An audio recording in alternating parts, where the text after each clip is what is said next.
Welcome back to the channel and welcome back to another edition of Where I Went Wrong. And in this edition of Where I Went Wrong, I'll be doing Where I Went Wrong, UFC 267, Blachowicz versus Teixeira. So let's just start off. I went 10 of 14. I know this was a card that a lot of people did well on. A lot of people did 11, 12, 13, and whatnot, 14.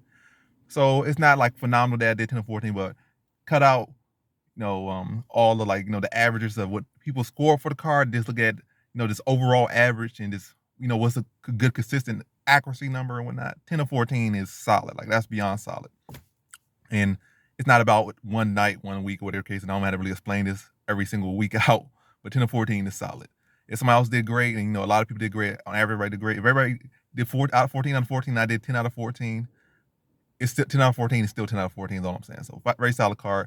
And even where I went wrong in most of these picks, well, these 4 picks out of 14,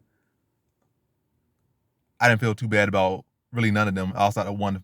I feel like I could have actually did research and I did not do research on it. But yeah, I'm gonna get into all this stuff and run through this. But only one pick out of the 4 did I really truly feel like, oh, that wasn't a great pick, or it was clearly there that the case may be. And there's the other pick, the main event. I was fully on Glover like through the whole thing, and then like leading up, I saw the man just aged like right before the fight. Seen some other stuff. I kept saying like I was heavy on. I mean, kind of like really like leaning the Glover like well before this fight was even set up, before the Adesanya fight. But then yeah, right up through the lead up, the man got older. He was already old. Man was like 69 years old and turned 70. Like damn, this man even older now. Blachowicz is looking good and whatnot. But now I'm jumping ahead in the video to my final part, the final recap. But let's start from the jump. And then yeah, I do look like a woolly mammoth still. I still haven't got that haircut, still haven't shaped myself up. But yeah, like I said, coming soon. It might be coming soon like my DraftKings video that I was gonna make like 2 years ago or a year ago. So I might be looking like a woolly mammoth for the rest of the year, but my body, my choice. Like, nah. I'm gonna get a haircut though. But don't expect it to be just like that. It might be today, but I don't know. Life can be unpredictable. Even though I'm in fully control of my life. But yeah, let's start the actual stuff y'all want to hear and what y'all here for. So in the first fight, we had Taguera Ulam Beckoff versus Nasimento. I predicted the decision. I knew it would be close, competitive. I didn't feel like it was a split decision. I feel like it was clear Ulam Beckoff won. But again, I knew it was going to be a close, competitive fight. But I feel like Taguera Ulam Beckoff showed that he was better every word. I mean, submission grappling wise, matter of fact, he did have a real good choke on like that first round. But either way, I just felt like he was just more solid everywhere, and he did. He was the more clean, composed fighter, and that's what allowed him to get the victory. Was a better wrestler, better takedown, better offense, defense, and was able to control where the fight went, mix it up on the feet. And then, like I said, just be the smarter, smoother fighter out there, and he got his hand raised. So perfect, whether he split, inch, mile, decision, perfect pick. So that first start off perfect. Next fight we had Petrosky versus Who's Yaozong, and it looked pretty much how I thought. Petrosky dominated. He even dominated on the feet, on the ground, everywhere this fight went. I thought this would be like a decision victory. It was close to being a decision victory, but he was able to get that arm triangle like in the last 16, 30 seconds. Well, not like, yeah, 14 seconds of that fight. So 14 seconds away from being a perfect pick. But like I said, I ain't so high on it being perfect. And I did put him on a parlay, so that cashed real well. And I like sent out to several people that asked, and that I had like 2 different parlays, like 3 and a 4, and both this.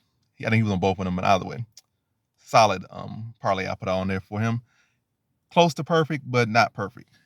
That he got that submission, and that changed, of course, everything. Now I'm trying to change the light because that sunlight is sliding down back door. Now y'all seeing me from a different angle y'all not familiar with, but it is what it is. So Petrosky, Hu Yaozong, played out just like a dog. I don't really see Yaozong having a future. I feel like this guy needs to step out of the UFC and develop himself more, get some fights, get like 20 fights on a regional scene, and work on some weaker areas in the game, namely his wrestling, namely his grappling, and then like maybe bring him back to the UFC and work on the strike. Just work on man. He just needs experience. I mean, I only got 5 fights. Just give that man some experience, build himself up. He not that talented to be in the UFC, and he definitely not experienced enough to be in the UFC. So give him some time.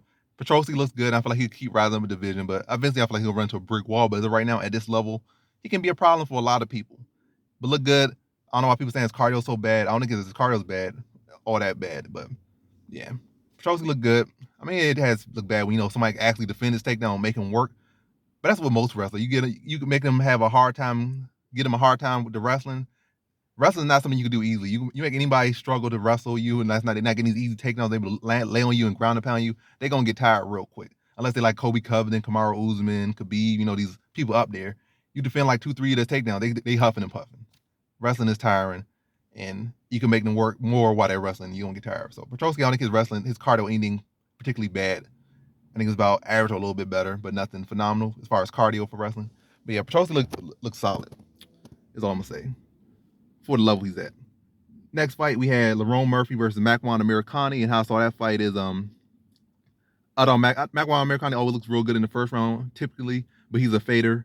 I thought it'd be more like a case where he would actually get tired and then Murphy start to see his takedown, stuff them, then start to wear him, then put him out late, put out a tired Macmon Amir late, but good first round light from Macmon Amir is expected, but second round didn't really even get a chance to start. Macmon Amir tried a level change.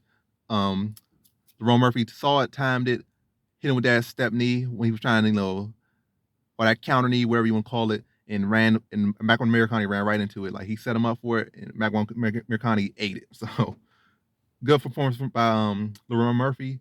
Good composure to make his way through that first round, and then good read in that second round to be able to find that knee and catch Macmon Amir right in the transition, right in the sequence of his takedown. So impressive performance for Lerone Murphy. Still got to work on that wrestling. Got to work a lot on that wrestling, work a lot on that grappling, but all still very much a development fighter, and I'm a fighter I'm definitely high on. I think he could go to the highest points of this league, highest points of the sport, maybe be a future champion, but that grappling needs a lot of work.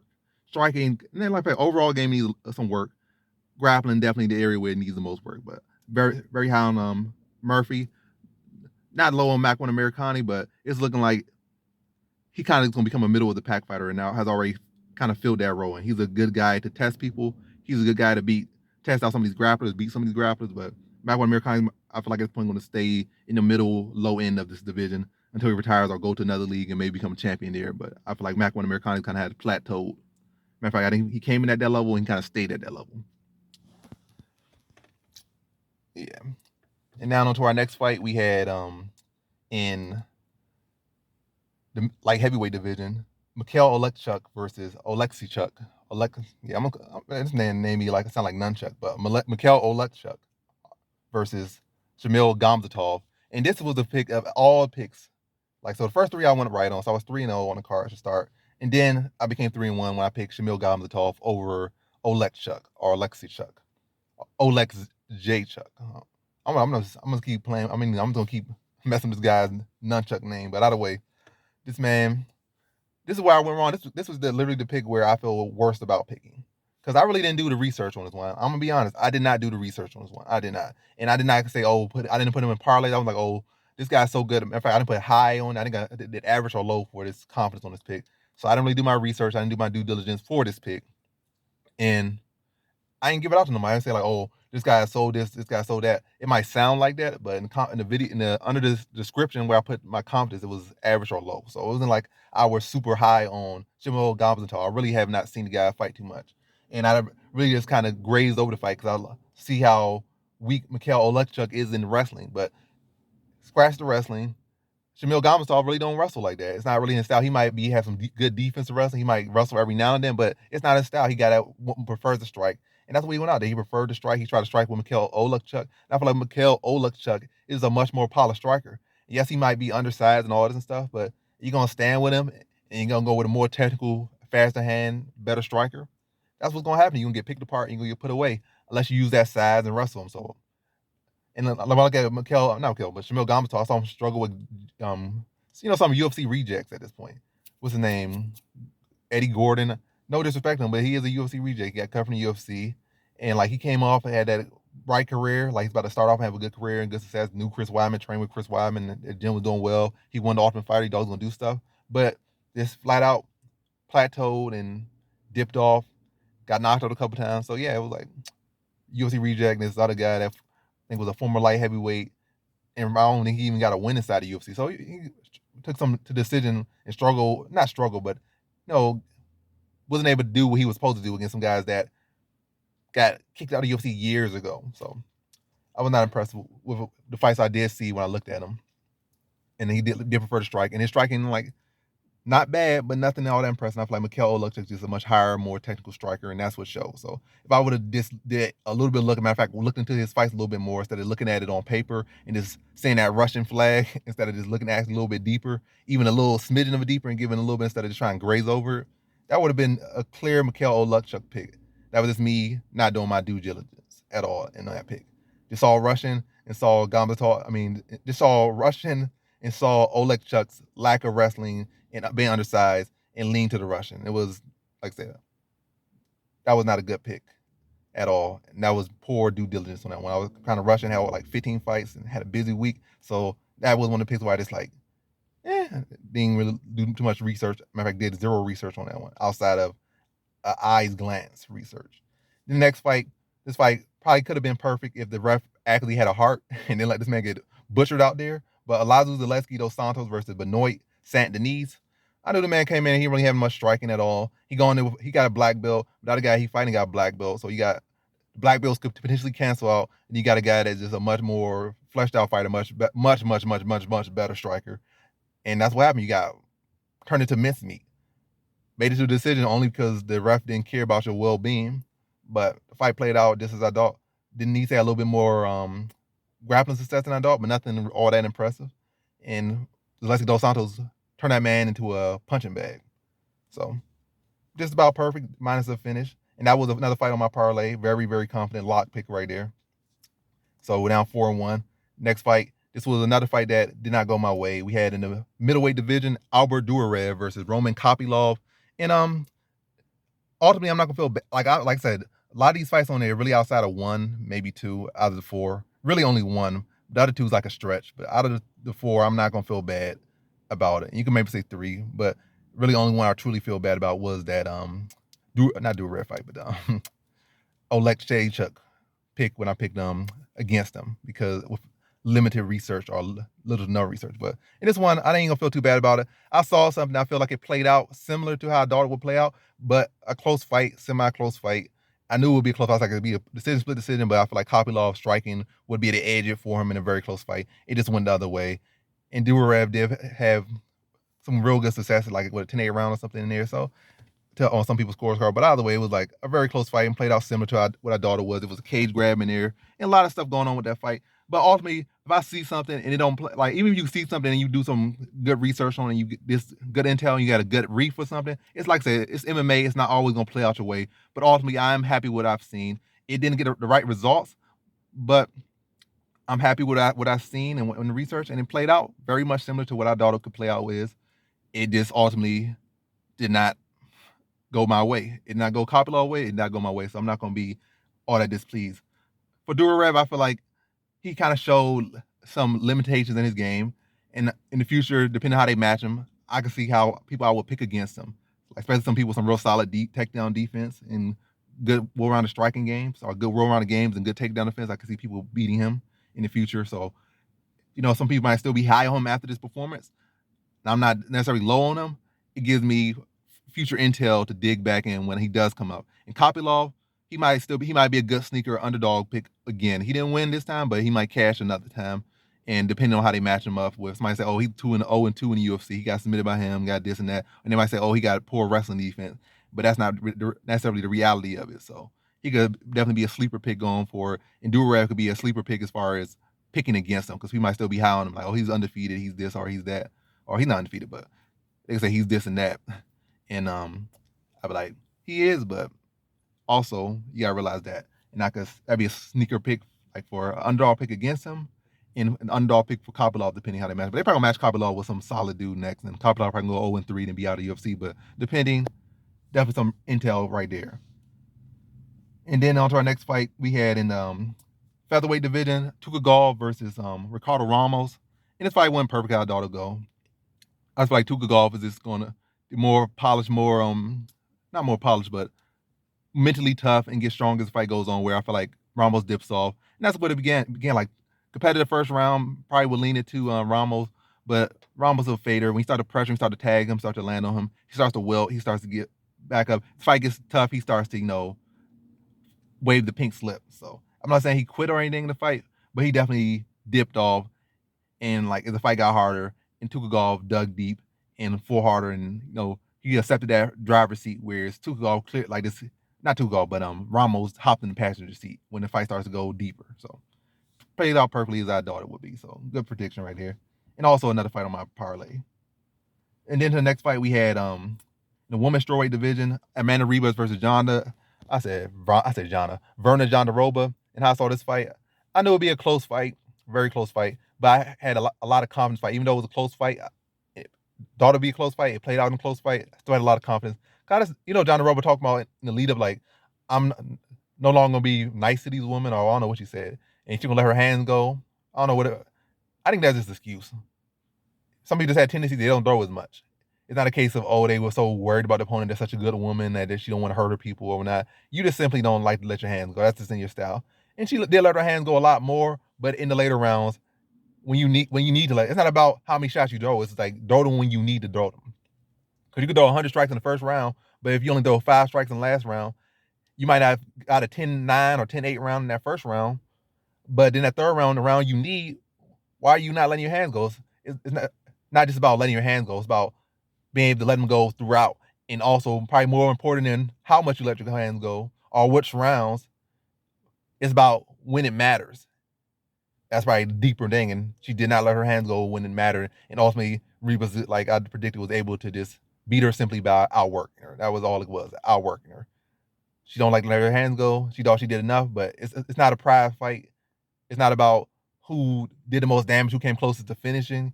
It's about it's a points game over the course of a fight, and you dipped off in those second and third round and allowed Ribas to outwork you, and for that you lost. You still have not learned your lesson. I don't think she's gonna really learn her lesson.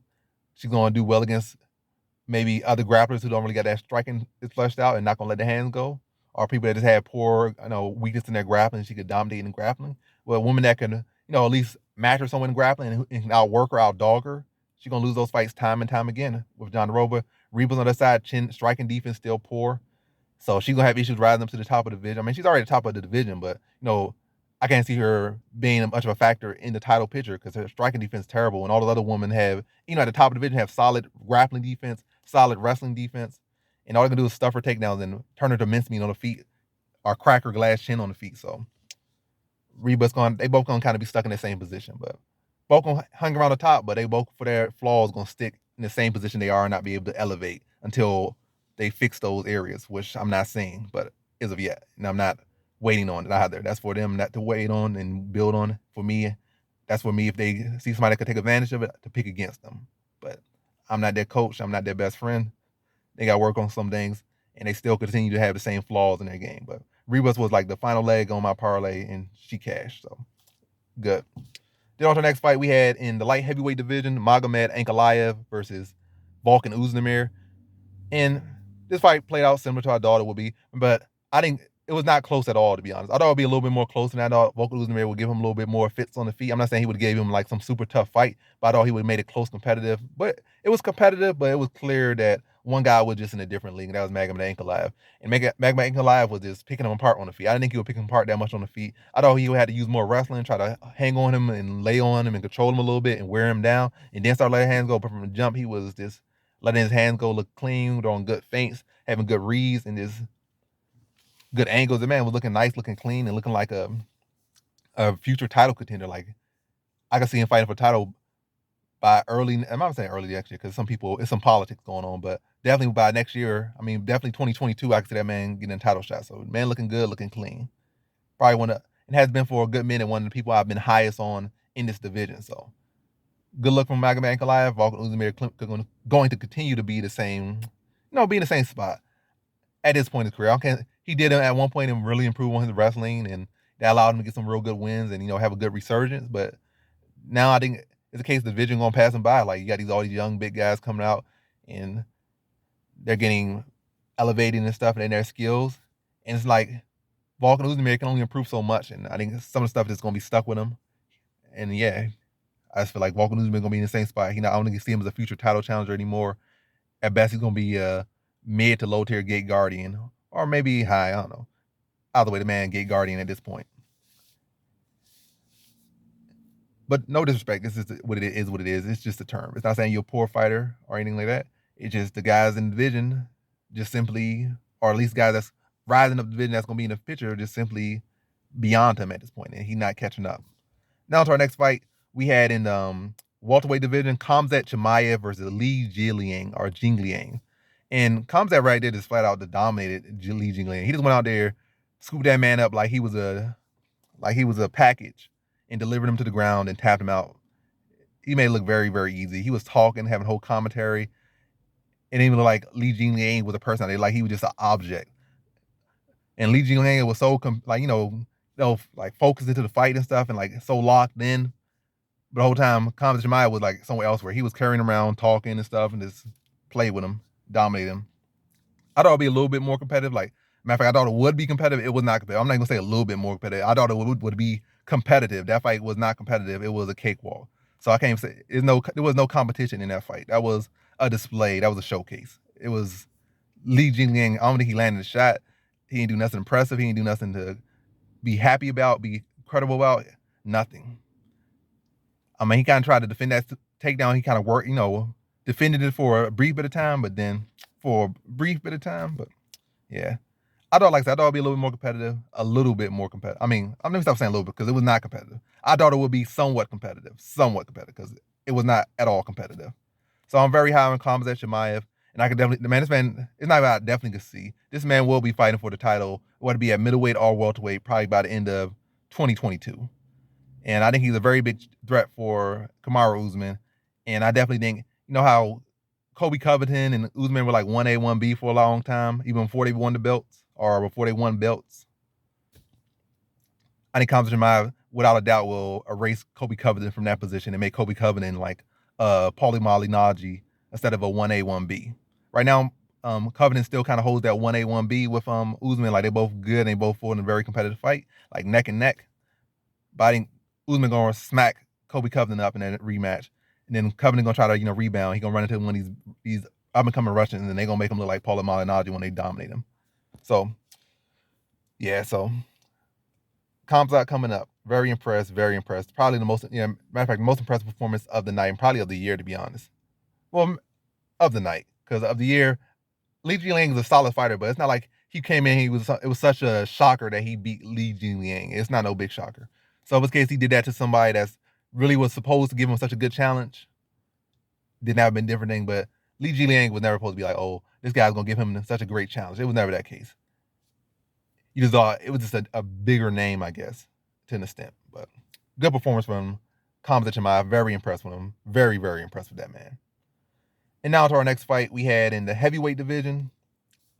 Alexander Volkov versus Marcin Tybor. I thought it would be a second round finish, but it was a decision. Probably was like reaching a little bit with them one, but either way.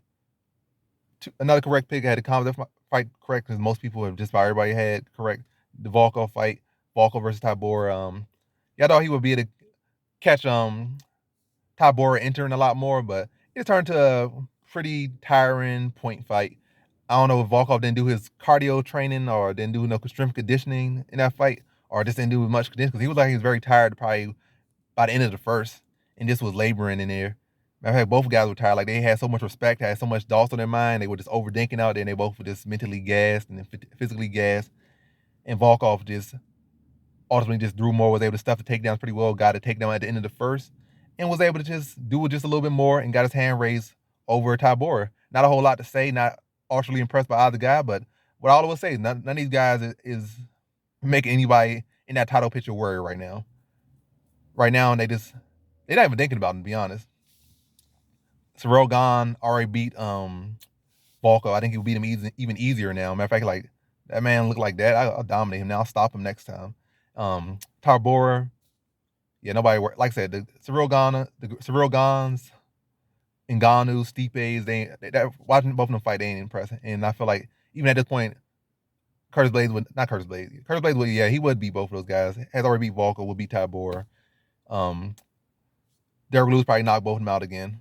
So it was an impressive performance by the guy. Volkov did what he needed to do to win. It was a tough fight, definitely competitive. Both guys definitely showed grit and heart and skill and composure, but it was a performance that left any lingering thoughts in anybody's head. If anything, it's like a fight people gonna forget happened. Like, oh, this 2-4. Oh, Volkov won. Like, it's a very forgettable fight. But again, Volkov did what he needed to do to get a win, and that's all there is to say about that fight. But I got it right. In a way, not perfect, but I got it right. Next fight, we had Islam Makhachev versus Dan Hooker. And I thought this fight would be a lot more competitive. But maybe the case that Dan Hooker didn't really have a full training camp and kind of hopped right back off one fight into this fight. Like he took a huge leap in competition and on short notice and not a full camp. So maybe that's a big factor. But either way, whether he had a full camp or not, you should never be looking like that. Islam Makhachev made that man look like easy money, easy work. I thought it would be very competitive. I thought it would be probably the toughest fight of Islam Makhachev's career, and he made it look like the easiest fight of his career. Matter of fact, literally probably is the literal easiest fight of his career. Like, now hold like a striking happened. He just kind of tried to fill him out, timed him, took him down. Like, saw him, I think throwing a kick or something, blast through him, took him down. And then from there, just cut through him like butter, got that Kimura, stepped over, tapped him out. So made that look very easy. So I'm very impressed with Islam Makhachev. And even though Charles Oliveira said he's not worried about him here or worried about him there, he could take him down, do whatever the case may be. Islam Makhachev is the uncrowned champion at lightweight, in my opinion. I think he will go out there and dog Charles Oliveira, flat out dog that man. Some guys like Gaethje stylistically, I don't know, maybe Gaethje wrestling defense didn't look all that great, because grappling defense didn't look great. So, matter of fact, everybody in the picture right now, I think Islam Makhachev would dominate right now, outside of Dustin Poirier. But once he starts taking Dustin Poirier now, he's going to make him look easy too. But I feel like Dustin Poirier, as far as people at the top of the division at this given moment, Islam Makhachev is going to dominate everyone. The only one probably going to give him a tough out, it will be Dustin Poirier to an extent. Because Hooker was supposed to be one of those people that will give him a very tough challenge, if not his toughest challenge. And he made that man look easy. So, yeah, very high on Islam Makhachev. And just like Khamzat Chimaev had very impressive performance and went out there and dominated the guy that was supposed to at least give them their best test of date and made them both look easy. So, very high on Islam Makhachev. And he should be challenging for a title early next year and probably winning that title early next year, if not some politics. But very high on Islam Makhachev. Now the next fight we had in co-main event. This is another pick where I went wrong. Somebody even said it's going to be on where you went wrong video this week, and it is. But is it to the extent where I'm going to make it such a big thing? It was not. To reach as much as I did and try to say second round knockout for Corey Sang, that's where I went wrong. But is it really? Sometimes in predictions you gotta. It's not a case I just dawn Hail Marys on every single pick. Every now and then you gotta mix it up and try to see things through and maybe see like a different play out every now and then. And that's what I did. Ultimately, I made solid picks. Then I made a couple reaches here and there, maybe like 2 or 3. And like some picks, like I said, they could have been, there were good picks, they just didn't come through. And if it was, they would came through, it would have been good. If it didn't, it didn't. The Hail Mary, like I said, highly likely probably wasn't going to come through. But Corey Sandhagen beating Peter Yan actually was a very much a reality and very close to being a reality, to be honest. I feel like he won the first 3 rounds. Well, he won the first 2 rounds. He really won the 3rd round, but he got dropped. And if you look at the stats, a lot of people saying he won. Yan won the 2nd round, but Sandhagen outlanded him by at least 8 significant strikes, 8+ significant strikes. And it's not like Yan landed anything of that great significance to overshadow a 8+ strike deficit. He didn't do nothing that impressive to overcome an 8 strike significant strike deficit. He did not. And you could say, you could swear, you could do all the case. You go there and lick Jan Behold. I say Jan Behold, but you could go there and lick Peter Yan's butthole and whatnot and say he won that 2nd round. But the reality is that man was on an 8 like significant strike deficit and did not land anything with all that great significance to overcome an 8 deficit. So I feel like he clearly lost the first 2 rounds, was clearly losing that 3rd round until that wild Nate Marquardt combo, spinning back fist overhand combo, and that drop Sandhagen, which caused him to lose the round. Could have been a 10-8 round if Sandhagen had started to grapple and be able to gain his composure and just eke it out to make it a 10-9 instead of a 10-8. But that right there really was a course. And you can really say the 5th round was a very close round. He landed more than Peter Yan, but really in that round, he was just touching. Yan was landing heavier shots. Yes, Sandhagen outstruck him in that final round, but he wasn't really landing with any real intent. It was just touching and tapping. So I can see why that round would have leaned to him, but I can see this fight still as a draw, even with that 3rd round drop, or see it to a Yan. But I don't know. Like I said, I can see it going. I still could send it potentially been scored for Sang. I can see potentially score for Yan, which it was score for Yan. Or I can see the draw. Like a draw probably would have been a better case, but you need somebody with a belt. You need another title fight. You'll need another rematch at this point. And Sandhagen is still young enough and solid enough that he'll be back in the picture. So but who knows? The judges get in politics. It is what it is. But picking Sandhagen, it was a pick where I was never like on the fence about. I was on Sandhagen from the jump. It just did not materialize. And if for me, if it was not for that third round drop, that fight would have clearly went to Sandhagen, in my opinion, off the first 3 rounds. Fifth round being close, first 3 rounds being clear enough. First round definitely being clear for Sandhagen. But yeah, either way, it is what it is. But I don't feel bad about. I don't feel like picking Sandhagen was the wrong pick necessarily, like a bad pick to pick against him. I mean, to pick him. I reached a little bit with the finish. I mean, reached a lot of bit with the finish and how I set up on how it would finish. But picking Sandhagen, like I said, I ain't losing no sleep on that pick at all. But not the worst pick. I mean, not even a bad pick. Not a bad pick at all, flat out. But not a bad pick at all. Second round and how I said it would play out, big reach. But picking Sandhagen, very close fight, not bad at all. And it easily could have leaned the other way, depending on how the judges saw the fight. So it is what it is. And then on to our main event, we had in the light heavyweight division, Glover Teixeira or Jan Blachowicz versus Glover Teixeira. And this was a pick I was very high on Glover Teixeira for a very long time, for months and months and months. And then leading up to like the final week, I started to get shaky feet, and ultimately I just passed on him. I knew who Blachowicz used to be. I always spit coming out in this video, but we close now. It's like, now. I don't know what it is. I don't know what it is. Why am I drank too much water? Maybe it's the light. It's catching dust blowing or something. I don't know what this spit, but way too much. I'm gonna just wrap this video up. It's not looking good. It's not looking good. But 10-14. But Blachowicz versus Teixeira, I was high on Teixeira. Did not play out like, I mean, it played out how I thought it would originally, but then I started leaning to Blachowicz because one, Glover got older like a day before the fight. That was a factor. Even though Jan Blachowicz not a young spring chicken himself, but Glover literally got older a day before the fight. That was a concern. I seen what Moy's Audio or Moy's Noise, whatever his name is. He one of the people that subscribed to me. I follow him on Twitter and whatnot. Pretty cool guy. Always saying, in the comment section, like saying welcome back. Yeah, one real cool dude. I think it's Moy's Noise or Moy's Audio, but either way, I'm gonna call him Moy's. I seen him put a little graveyard little picture on this. So I saw that. He said, Glover, like, you're next. And he's pretty accurate with those. Or those graveyards pretty accurate. So I just looked into everything, and I saw how good. I rewatched the Adesanya versus Blachowicz fight. So I was a lot of little stuff at the end leaned me from Glover Teixeira when I was high on him from the jump. Then like I said, the aging, the little Moy's Noise picture, the looking back at the Blachowicz versus Adesanya fight, and just saying like Glover has all the potential, but also Blachowicz has been looking good and he's been improving on the rest. So I thought would have improved since then. But yeah, ultimately I just went safe there. Do I feel like it was a bad pick to pick Blachowicz? No, it's not a bad pick. It's not a bad pick at all. I feel like he would have improved his takedown defense and has been improving work his takedown defense. Although he would have been better able to defend the takedown.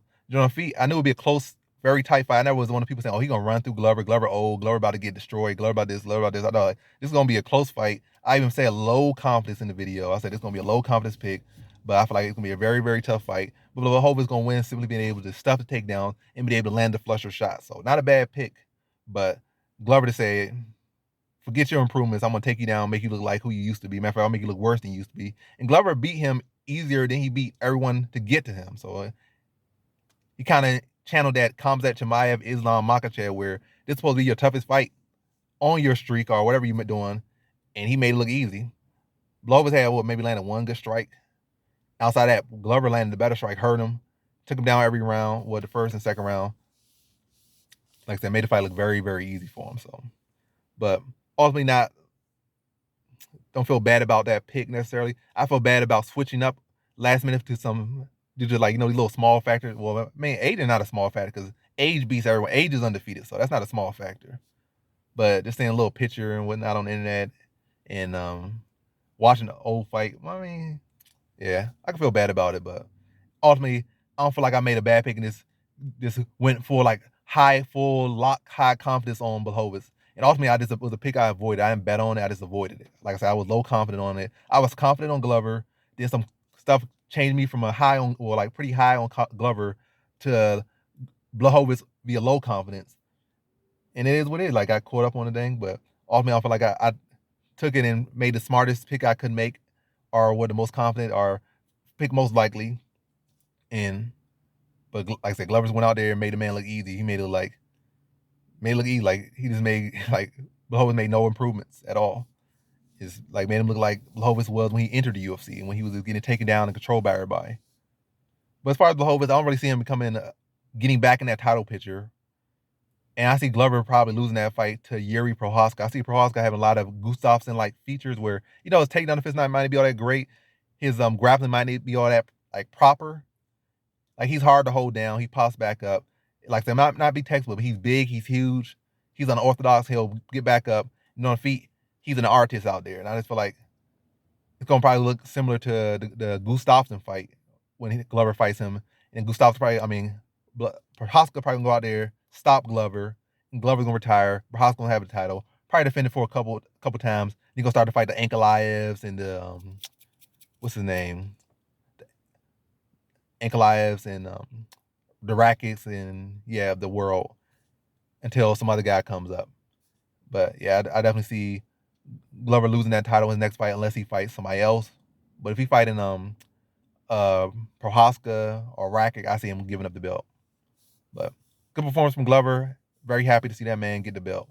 Win or lose, right pick or wrong, the man been working hard for that for a long time and finally was able to achieve his dream. So congrats to Glover, congrats to Blachowicz. He was a guy not struggling for a long time, but working a long time to get that UFC belt. He got the belt, defended it. Looking like he's going to have he did have a legendary career now when you think about it, because he beat Adesanya, beat Reyes, Ari was a KSW champion. So both guys had legendary careers, and both guys were able to finally reach the pinnacle of this sport by holding a UFC belt. But congrats to both guys. Congrats to Glover. And that's the video. So 10-14, pretty solid card. And going to ride that momentum. Well, I'm on a 2-fight losing streak, really, because I lost the Jan fight and other fight. But 10-14, I'm going to continue to ride a good momentum regardless into this next card and look to kill it even more. And I did have a solid parlay, so as far as parlays and cashing, is flawless. So ride that momentum into the next card and do well and even better. And yeah, so that's the video. Thanks for watching. Like, comment, and subscribe, and come back for more videos. Peace.